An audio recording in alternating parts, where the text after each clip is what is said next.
ಕ್ಷೇತ್ರ ಧರ್ಮಸ್ಥಳ ಗ್ರಾಮಾಭಿವೃದ್ಧಿ ಯೋಜನೆ ಎಲ್ಲ ಅತಿಥಿ ಗಣ್ಯರೊಂದಿಗೆ ವಂದಿಸಿಕೊಳ್ಳುತ್ತಾ ಈ ದಿನ ತಾಲೂಕಿನ ಒಕ್ಕೂಟದ ಪದಾಧಿಕಾರಿಗಳ ಅಧ್ಯಕ್ಷ ಸಭೆ ಮತ್ತು ಸುಜ್ಞಾನದಲ್ಲಿ ಶಿಷ್ಯವೇತನ ಕಾರ್ಯಕ್ರಮದ ಆಯೋಜನೆ ಮಾಡಲಾಗಿದೆ. ರಜತೋತ್ಸವ ಸುಜ್ಞಾನದಲ್ಲಿ ಶಿಷ್ಯವೇತನದ ಶ್ರೀ ಕ್ಷೇತ್ರ ಧರ್ಮಸ್ಥಳ ಗ್ರಾಮಾಭಿವೃದ್ಧಿ ಯೋಜನೆ ಡಿಸಿ ಟ್ರಸ್ಟ್ ಬೆಳ್ಳಿ ಹಬ್ಬದ ಆಚರಣೆಯ ಸಮಿತಿಗಾಗಿ ಯೋಜನೆಯ ಪಾಲುದಾರ ಕುಟುಂಬದ ಸಹಾಯ ಹಾಗೂ ಪ್ರಗತಿಪರ ಸಂಘಗಳ ಆರ್ಥಿಕವಾಗಿ ಹಿಂದುಳಿದ ಸದಸ್ಯರ ಮಕ್ಕಳ ತಾಂತ್ರಿಕ ಹಾಗೂ ಮತ್ತು ವೃತ್ತಿಪರ ಶಿಕ್ಷಣಕ್ಕೆ ನೆರವಾಗಲು ಪೂಜ್ಯ ಡಾಕ್ಟರ್ ಡಿ ವೀರೇಂದ್ರ ಹೆಗಡೆ ಅವರ 2007ರಲ್ಲಿ ಸುಜ್ಞಾನದಲ್ಲಿ ಶಿಷ್ಯವೇತನ ಕಾರ್ಯಕ್ರಮವನ್ನು ಪ್ರಾರಂಭಿಸಿದರು. ಸುಜ್ಞಾನದಲ್ಲಿ ಕಾರ್ಯಕ್ರಮದಲ್ಲಿ ಶೈಕ್ಷಣಿಕ ವರ್ಷಕ್ಕೆ ಅನುಗುಣವಾಗಿ 2 ರಿಂದ 5 ವರ್ಷಗಳ ಅವಧಿಯ ತಾಂತ್ರಿಕ ಮತ್ತು ವೃತ್ತಿಪರ ಶಿಕ್ಷಣಗಳ ಸಂಸ್ಥೆ ನಿಗದಿಪಡಿಸಿದ ಆಯ್ಕೆ ಕೋರ್ಸ್ಗಳಿಗೆ ಅನುಗುಣವಾಗಿ ₹400 ರಿಂದ ₹1,000 ಮಾಸಿಕ ಶಿಕ್ಷಣವನ್ನು ಪಾವತಿಸಲಾಗುತ್ತಿದೆ. ಕರ್ನಾಟಕ ರಾಜ್ಯಾದ್ಯಂತ ಇದುವರೆಗೂ 1,15,00,000 ವಿದ್ಯಾರ್ಥಿಗಳಿಗೆ ₹11,45,00,000 ಮೊತ್ತ ಅಧಿಕ ಶಿಕ್ಷಣವನ್ನು ಇದುವರೆಗೂ ವಿತರಿಸಲಾಗಿದೆ. ಈ ದಿನ ಒಕ್ಕೂಟದ ಅಧ್ಯಕ್ಷರು ಪದಾಧಿಕಾರಿಗಳ ಸಭೆಯನ್ನು ಆಯೋಜಿಸಿದ್ದು ತಾಲೂಕಿನ ವಿವಿಧ ಸಂಘಟನೆಗಳ ಧರ್ಮಸ್ಥಳ ಆಯೋಜನೆ ಕಾರ್ಯಕ್ರಮಗಳ ಬಗ್ಗೆ ಗುಣಾತ್ಮಕ ಮಾಹಿತಿಯನ್ನು ನೀಡಿ ಸಂಘದ ಸದಸ್ಯರಿಗೆ ತಪ್ಪು ಮತ್ತು ಮಾಹಿತಿ ನೀಡಿ ಅವರ ದಾರಿ ತಪ್ಪಿಸುವ ದೇಶವನ್ನ ಬೆಳೆಸುವ ಕೆಲಸವನ್ನ ಮಾಡುತ್ತಿದ್ದು ಇದರಿಂದ ಮುಂದೆ ಸಂಘಗಳಿಗೆ ಆಗುವ ದುಷ್ಪರಿಣಾಮಗಳ ಬಗ್ಗೆ ಮಾಹಿತಿ ನೀಡುವುದು, ಮುನ್ನೆಚ್ಚರಿಕೆ ಕ್ರಮವಾಗಿ ಸಂಘದ ಸ್ವಾಸ್ಥ್ಯ ಕಾಪಾಡಲು ತೆಗೆದುಕೊಳ್ಳಬೇಕಾದ ಕ್ರಮಗಳ ಬಗ್ಗೆ ಹಾಗೂ ಒಕ್ಕೂಟದ ಪಾತ್ರದ ಬಗ್ಗೆ ಮಾಹಿತಿ ನೀಡಲು ಈ ಸಭೆಯನ್ನು ಆಯೋಜಿಸಲಾಗಿದೆ.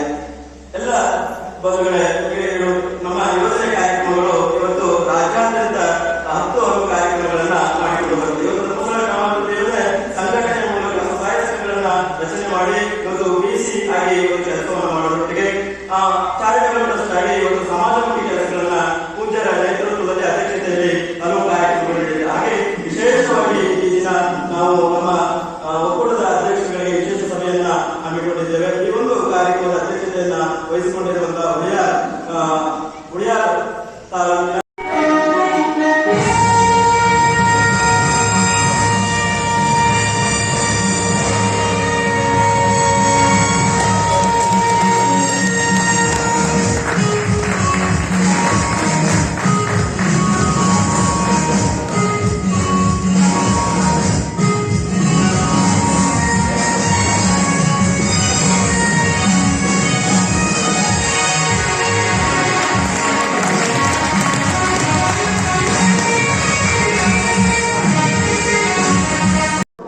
ಸಾಕಷ್ಟು ವರ್ಷಗಳಿಂದ ಇಡೀ ರಾಜ್ಯದಲ್ಲಿ ಧರ್ಮಸ್ಥಳ ಸಂಘ, ಗ್ರಾಮಾಭಿವೃದ್ಧಿ ಸಂಘ ಮತ್ತು ಟ್ರಸ್ಟ್ ಇಡೀ ಬಡ ಮಕ್ಕಳಿಗೆ, ಇಡೀ ಬಡ ಕುಟುಂಬಗಳಿಗೆ, ಬಡ ರೈತರಿಗೆ ಸಾಕಷ್ಟು ಹೇಳಕ್ಕಾಗಷ್ಟು ಅನುಭವಗಳನ್ನ ಮಾಡಿಕೊಟ್ಟಿದೆ. ಇವತ್ತು ಸಹ ಈಗ ಕೆಲವರ ಇತ್ತೀಚಿನ ದಿನಗಳಲ್ಲಿ ಸ್ವಲ್ಪ ನಮಗೆ ಹಣ ಕಟ್ಟಕ್ಕಾಗಲ್ಲ, ನಮಗೆ ಆಗಲೇ ಇಲ್ಲ, ಮತ್ತೆ ಕೆಲವರೆಲ್ಲ ಬಂದು ಸ್ಟೇಷನ್ ಸಾಕಷ್ಟು ಸೈಕಲ್ ಮಾಡೋದು ಮತ್ತೆ ಮಾಡೋದು ಆಗಲಿಲ್ಲ ಹೇಳಿ ಸಾಕಷ್ಟು ಕಷ್ಟ ಅನುಭವಗಳನ್ನ ಹೇಳ್ತಿದ್ದಾರೆ. ಆದ್ರೂ ಈ ಮುಂದೆ ಏನಾಗುತ್ತೆ ಅವ್ರು ಓದಿರ್ಬೋದು, ಇವತ್ತು ಆಗಿಲ್ಲ ಅಂತ ಕೈ ಬಿಟ್ರೆ ಮುಂದೆ 5,000 ಅದನ್ನ ಗಮನಕ್ಕೆ ಇಷ್ಟಪಡಬಾರ್ದು. ಇವತ್ತು ಬೇರೆ ಕುಟುಂಬಗಳು ಹೇಳ್ಬೋದು, ನೀವು ಕಟ್ಟಬೇಡಿ, ನಾವಿದ್ದೀವಿ, ಸರ್ಕಾರದಿಂದ ನಾವು ನಮಗೆ ಕೊಡಿಸ್ತೀವಿ, ಮುಂದೆ ನಮಗೆ ಹೆಲ್ಪ್ ಆಗುತ್ತೆ, ಎಲ್ಲ ಕೆಡಲ್ಲ ಅಂತ ಸಾಕಷ್ಟು ಬಹಳಷ್ಟು ಮುಖಂಡರು ಮಾಡಿದ್ದಾರೆ. ಆ ಒಂದು ಇನ್ನೊಂದು ಏನಿಲ್ಲ ಇನ್ನೊಂದು ಕೇಳಬಾರದು. ಈ ಸಂಘ ಬಡವರಿಗೋಸ್ಕರ ಇದೆ. ಇವತ್ತು ನಾವು ಏನೇನೋ ತಗೋಬೇಕು ರಾಷ್ಟ್ರೀಯ ಬ್ಯಾಂಕ್ ಹೋದ್ರೆ ನಮ್ಮ ಹಿಂದಿನ ಆ ದಾಖಲೆ ಹೊರಸಾಗಿ ಸಾಕಷ್ಟು ಆಲೋಚನೆ ಮಾಡ್ತಾರೆ. ಇವತ್ತು ನಮ್ಮ ಮೇಲೆ ಕೇಳಬಹುದು ಅವರು ನಾವು ಒಂದು ದಾಖಲೆ ಬೇಸ್ ಕಷ್ಟ ಇದೆ. ಇವ್ರು ಏನಿಲ್ಲ 3 ಜನ ಸೇರಿದ್ರೆ 3 ಜನ ಸೇರಿದ್ರೆ ನಮಗೆ ಲೋನ್ ಕೊಡೋದೇ ಆಗಿಲ್ಲ. ಈಗೆಲ್ಲ ಮಕ್ಕಳು ಎಷ್ಟು ಬೆಳೆಸಿದ್ದಾರೆ. ಇವತ್ತು ಸಹ ಸುಜ್ಞಾನದಲ್ಲಿ ಮತ್ತೆ ಮಕ್ಕಳಿಗೆ ಶಿಷ್ಯರೆಲ್ಲ ಇರ್ತಾರೆ. ಈ ಪರಮಪೂಜೆ ವಿಷಯ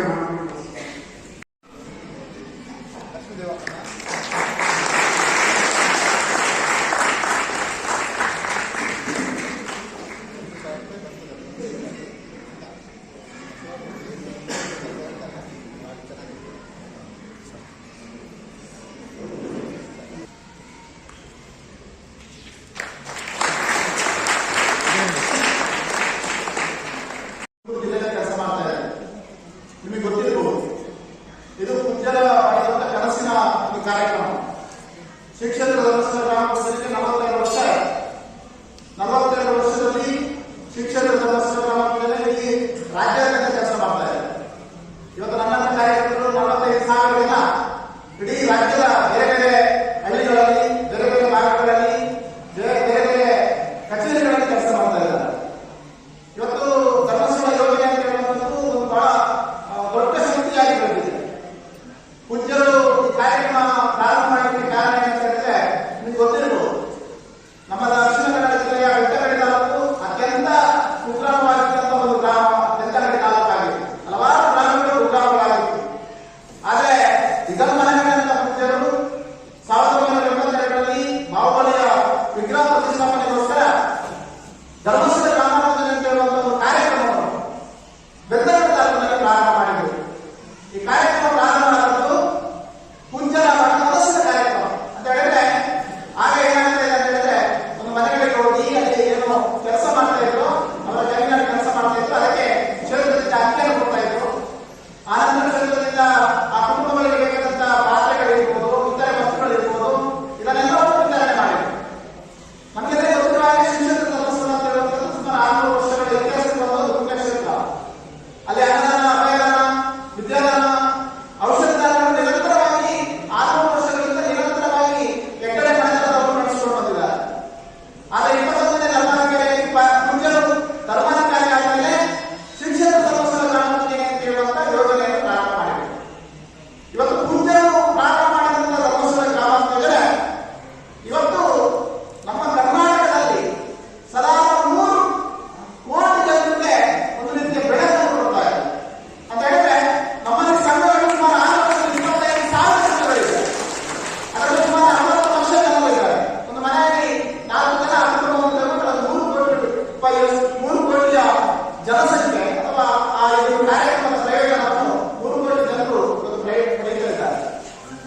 ಬಡ್ಡಿಗಿಂತ ಕಡಿಮೆ ಬಡ್ಡಿಯಲ್ಲಿ ಎಲ್ಲಿಯಾದ್ರೂ ಒಂದು ಸಾಲ ಕೊಡುವಂತ ಸಂಸ್ಥೆ ಇದ್ರೆ ಅದು ಧರ್ಮಸ್ಥಳ ಯೋಜನೆ. ಕಡಿಮೆ ದರದಲ್ಲಿ ಇವತ್ತು ಫೈನಾನ್ಸ್ ನಾವು 26%, 30% ಬಡ್ಡಿಯನ್ನು ವಿಧಿಸ್ತಾರೆ. ಆದ್ರೆ ಇವತ್ತು ಧರ್ಮಸ್ಥಳ ಯೋಜನೆ SBI ಬ್ಯಾಂಕಿನ ಮುಖಾಂತರ ನಮ್ಮ ಸಂಘದ ಸದಸ್ಯರಿಗೆ 14% ಕಡಿತ ದರದಲ್ಲಿ ಒಂದು ಸಾಲ ಕೊಡುವಂತ ಒಂದು ಸಂಸ್ಥೆ ಇವತ್ತು ಧರ್ಮಸ್ಥಳ ಯೋಜನೆ ಇರುವಂತದ್ದು ನಿಮ್ಮ ಊರಿನಲ್ಲಿ. ಇದು ಬಹಳ ದೊಡ್ಡ ನಮಗೆ ಬಹಳ ತಲೆಬಿಸಿ. ಧರ್ಮಸ್ಥಳ ವಿದ್ಯಾ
ಅಧ್ಯಕ್ಷರಾದಂತಹ ದಿನೇಶ್ ಅವರು ನಮ್ಮ ಬ್ಯಾಂಕಿನ ಬಗ್ಗೆ ಆಡಿದಂತ ಮಾತಿಗೆ ಅವರಿಗೆ ಧನ್ಯವಾದಗಳನ್ನ ಸಲ್ಲಿಸುತ್ತಾ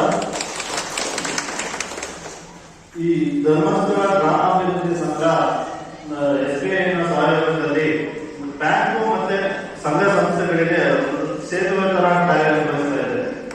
ಇವತ್ತು ಇಂಥ ಸಮಾಜಮುಖಿ ಕಾರ್ಯಗಳನ್ನು ತೊಡಗಿರೋದು ಕೇಳಿ ಬಹಳ ಹೆಮ್ಮೆ ಅನಿಸುತ್ತೆ ಮತ್ತು ಸಾಧನೆ. ಬ್ಯಾಂಕ್ ನಲ್ಲಿ ಕೆಲವು ಡಾಕ್ಯುಮೆಂಟ್ಸ್ ಇಂದಲೇ ಸಾಲ ತಗೊಳ್ಳೋದು ತುಂಬಾ ಕಷ್ಟಕರ ಪರಿಸ್ಥಿತಿಯಲ್ಲಿ ಇರುವಂತ ಟೈಮಲ್ಲಿ ಇವರು ಮಧ್ಯದಲ್ಲಿ ಇವ್ರು ಗ್ಯಾರಂಟಿಯಾಗಿ ನಿಂತ್ಕೊಂಡು ಎಲ್ಲಾ ಸಂಘ ಸಂಸ್ಥೆಗಳಿಗೂ ಹಳ್ಳಿಯಲ್ಲಿ ಎಲ್ಲಾ ಜನರಿಗೂ ಈ ತರ ಸಾಲ ಸೌಲಭ್ಯ ಕೊಡ್ತಾ ಇರೋದು ತುಂಬಾ ಪ್ರಶಂಸನೀಯ ಕಾರ್ಯ ಇದು. ಆಮೇಲೆ ಎಲ್ಲರೂ ಇದನ್ನ ಸದುಪಯೋಗ ಪಡಿಸ್ಕೋಬೇಕು. ನೀವು ಸಾಲವನ್ನು ತಗೊಂಡು ಅದನ್ನ ಬೇರೆ ಯಾವುದೇ ಸುಳ್ಳು ಸುದ್ದಿಗಳು ನಂಬದೆ ಸಾಲ ಮನ್ನಾ ಆಗುತ್ತೆ ಅದು ಇದು ಎಲ್ಲ ಸುಳ್ಳು ಸುದ್ದಿಗಳು ಬಿಟ್ಬಿಡಿ. ಕಷ್ಟಕ್ಕೆ ಅಂತ ಸಾಲ ಕೊಟ್ಟಿರ್ತಾರೆ ಅದನ್ನ ಕರೆಕ್ಟ್ ಆಗಿ ಮರುಪಾವತಿ ಮಾಡಿ ನಿಮ್ಮಂತೆ 4 ಜನಕ್ಕೆ ಉಪಯೋಗ ಆಗೋ ತರ ಬಳಸ್ಕೊಬೇಕಾಗಿ ಆಮೇಲೆ ಇಂಥ ಸಂಘ ಸಂಸ್ಥೆಗಳನ್ನ ಗಟ್ಟಿಗೊಳಿಸಬೇಕಾಗಿ ಎಲ್ಲರೂ ಕೇಳ್ಕೊತೀವಿ. ಹಂಗೆ ಮತ್ತೆ ಭಾರತ ಸರ್ಕಾರದಿಂದ ಬಹಳಷ್ಟು ಯೋಜನೆಗಳಿದೆ. ಬೇಕಂದ್ರೆ ಬ್ಯಾಂಕಿಗೆ ಬಂದು ನಿಮ್ಮ ಯಾವುದಕ್ಕೆ ನಿಮ್ಮ ಸ್ವ ಅಭಿವೃದ್ಧಿಗೆ ಉಪಯೋಗಿಸ್ಕೊಬೇಕಾಗಿ ನಿಮ್ಮಲ್ಲಿ ರಿಕ್ವೆಸ್ಟ್ ಮಾಡುವಂತ ಹೇಳಿ ಮತ್ತೆ ನನ್ನ 2 ಮಾತುಗಳನ್ನು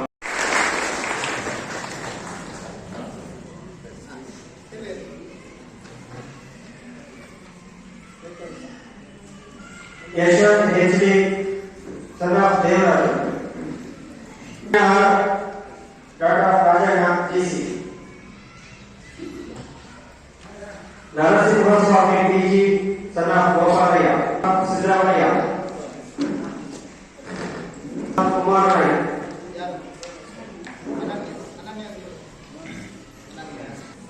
Lingaraju HS son of Sindaya, daughter of Mahesh KT.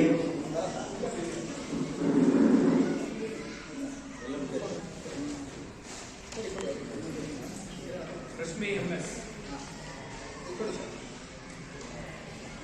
Narasimha Swami PG.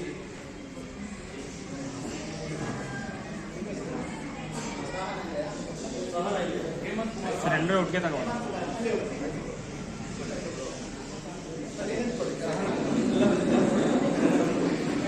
जीवन के ही ईशा